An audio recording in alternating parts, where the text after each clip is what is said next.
അപ്പോഴേ നാളെ ട്രഷറിയിൽ വെച്ച് കാണാം. വയസ്സായി ഒരു കൂനും വലിയ ഈടില്ല.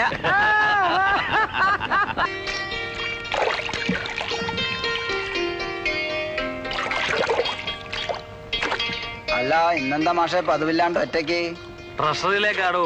ആ പെൻഷൻ വാങ്ങാനാവും. അല്ലാണ്ട് ടീച്ചർ ഇല്ലാതെ നിങ്ങൾ അവിടെ ഒറ്റയ്ക്ക് പോവാറ് പതിവില്ലല്ലോ, അതുകൊണ്ട് ചോദിച്ചതാ.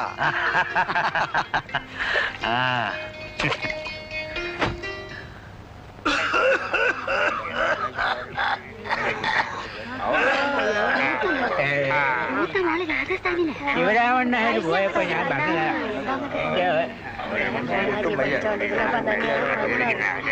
അവന്റെ മോള് പെൻഷൻ കാശ്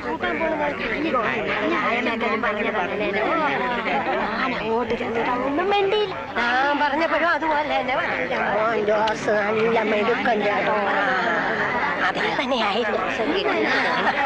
നമ്മുടെ കണിച്ചിലാഴ്ച രാവപ്പണിക്കുണ്ടല്ലോ, ഒറ്റ അസുഖം ഉണ്ടായിരുന്നില്ല. കഴിഞ്ഞ മാസം ഇതുപോലെ എന്റെ പിന്നിൽ നിന്ന് പെൻഷൻ വാങ്ങിച്ചോണ്ട് പോയതാ. അപ്പൊ നമ്മുടെ പിന്നിൽ നിന്ന് തട്ടിപ്പോന്നാ പറയണേ. എനിക്ക് എന്റെ മാഷെ പെൻഷൻ വാങ്ങിക്കുന്ന ദിവസം ഉണ്ടല്ലോ, വീട്ടിലിരുന്ന ഇരിക്കപ്പുറതിയില്ല. അതും കൊണ്ട് കൈ കിട്ടുന്നവരെ ഒരു സ്വസ്ഥതയില്ല. എങ്ങനെയാ ഹേ അങ്ങനെ അല്ലാണ്ട് വരിക? ആരെ പറയുന്നു പറഞ്ഞാൽ മതി, പറയുന്നു പറഞ്ഞാൽ മതി. ആരെ ആശ്രയിക്കാതെ അവനവന്റെ കാലിലാ നിൽക്കുന്നെന്ന് തോന്നുന്നത് ഈ ഒരൊറ്റ ദിവസമല്ലേ ഉള്ളൂ. അത് തനിക്ക്, ഞങ്ങളൊക്കെ ഈ തൊലി കണ്ടുകൊണ്ടല്ല ജീവിക്കണത്.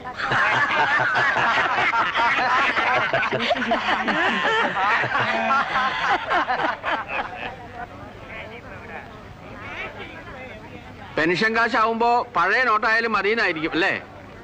നിങ്ങളും ഒരു ദിവസം ഇവിടെ ക്യൂ നിൽക്കേണ്ട ആളാണെന്നുള്ള കാര്യം മറക്കണ്ട. അല്ല പുത്തനോട്ട് തന്നെ വേണാവോ? തന്നോട് പറഞ്ഞില്ല. ഇങ്ങനെ മാറണ്ട എന്നെ.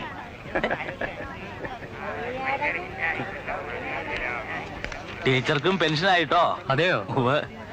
രണ്ടാളുടെയും പേയ്മെന്റ് ഒരു ദിവസം ആക്കി തരണം. പേപ്പർ വരട്ടെ നോക്കാം.